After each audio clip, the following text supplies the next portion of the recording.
Hello, LegendAqua here for episode 6 of Idolmaster Cinderella Girls U149. In this episode, it is obviously focused on Haru.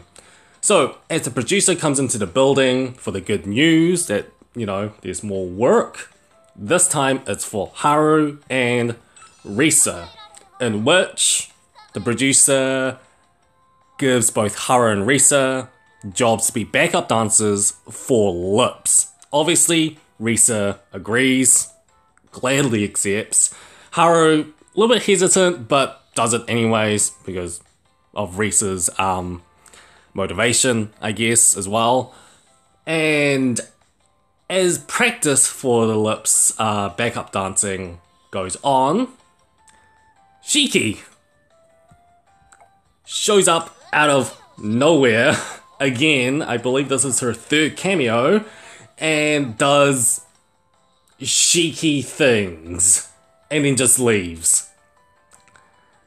And then the producer comes in with the backup dancer's dress.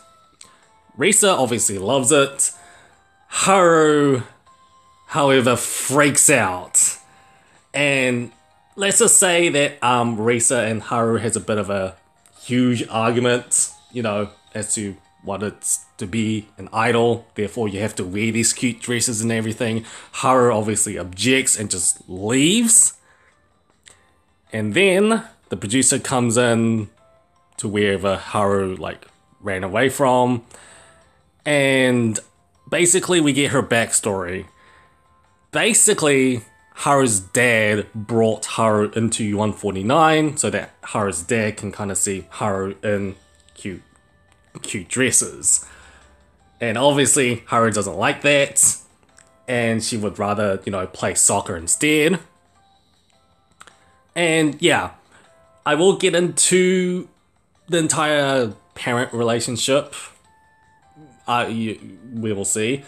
But with that being said, all of U149 gets to see a Lips performance on TV.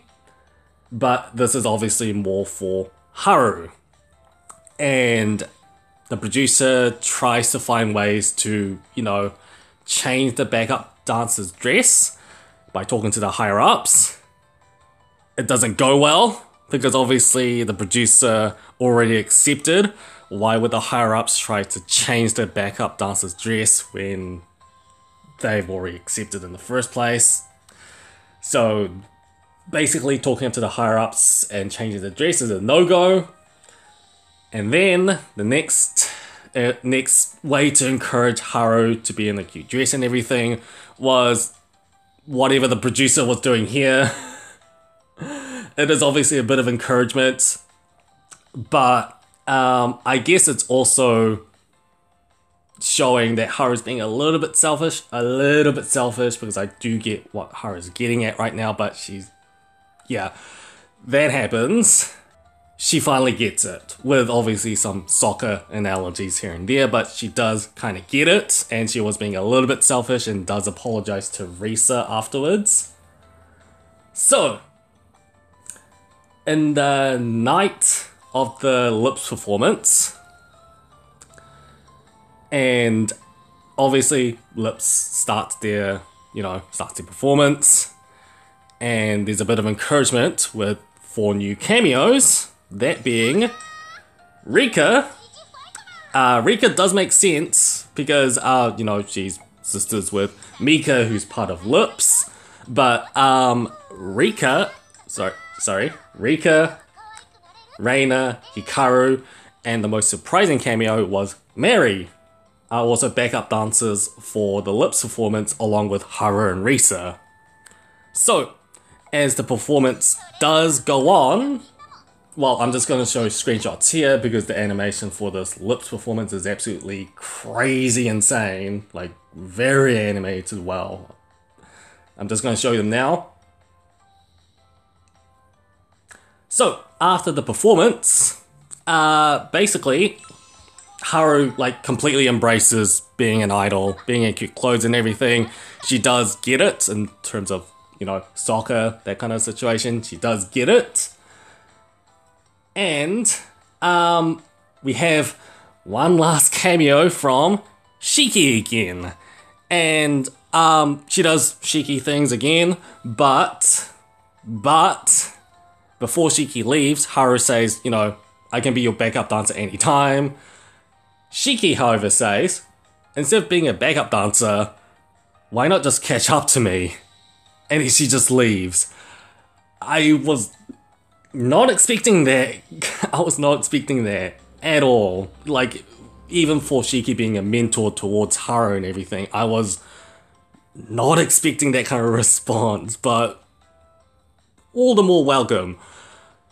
And the episode ends with, obviously, Haru, like, fully embracing becoming an idol, and the episode ends.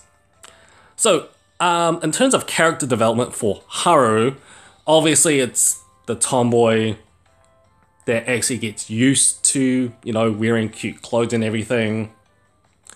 And obviously, the dynamic between, you know, how she even got to U149 is because Haru's dad kinda forced Haru to be in U149, to be in cute clothing.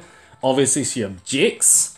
But this is kind of an inverse towards Risa's parents and Risa's dynamic with her parents. Namely, Risa likes being in cute clothing in order to, you know, impress her dad.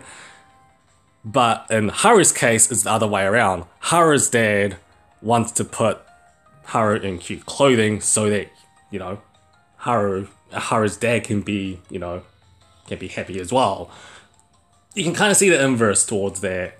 But in terms of actual character development for Haru in this episode, yeah, it's basically the tomboy who embraces the idol culture and being in cute clothing. It's basically that character development. And it was actually pretty well done, although some of the encouragement was idol mastery-ish kind of slant, but I'm completely okay with that. In terms of animation, the only thing I'll need to point out is obviously the lips performance. That was absolutely crazy. Like, the animation was so good, as per always, from Side Games. As for any miscellaneous stuff, I believe it's just the cameos I mentioned about, you know, Reina, Hikaru, Rika, and Mary. But beyond that, that's about it. So, that will do it for this episode of Idolmaster Cinderella Girls U149. Comment below what you thought about this episode and let me know. With that, that'll do it for me. LA, out.